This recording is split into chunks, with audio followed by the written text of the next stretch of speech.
Okay, and now I mentioned this earlier under the settings tab. There is this option for apps.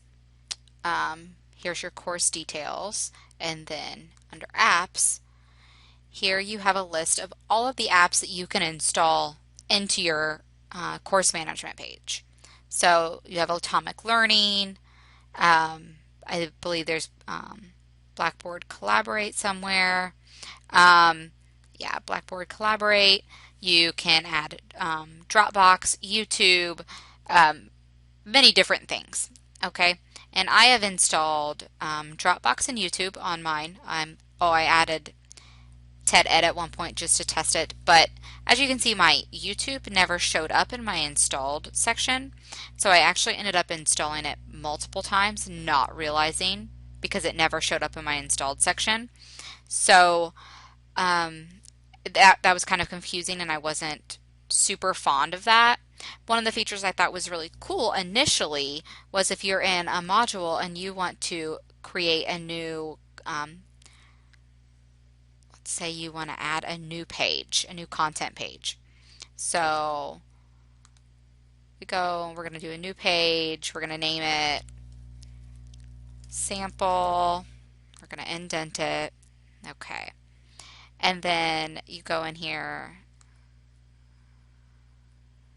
to edit this page. So you get your HTML editor here, and now your apps have been installed. So you have Dropbox, YouTube, TED-Ed. I ended up going and deleting all my YouTube out and just adding one.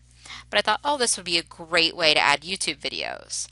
Well, to embed the content, you can do a search like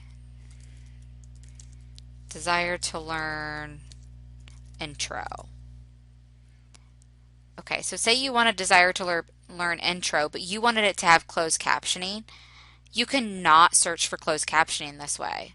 So it really, I mean, it's super easy to embed something if this is what you wanted, but if you need specific search terms, you cannot use these. So I thought that, I mean, if it's simple things you're doing, that would be great, but if you wanted specific search terms, you're not going to be able to use those features. And another thing in the course settings that it's not great is you cannot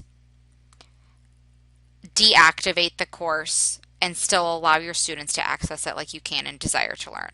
So if you have those students that do have an incomplete and you want them to come back and be able to view the content, if the course has an end date and it ends, it's like all or nothing. So when it ends, even the instructor cannot go back in and modify anything.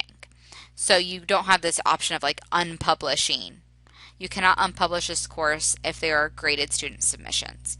So you can't like deactivate it like you can in Desire to Learn.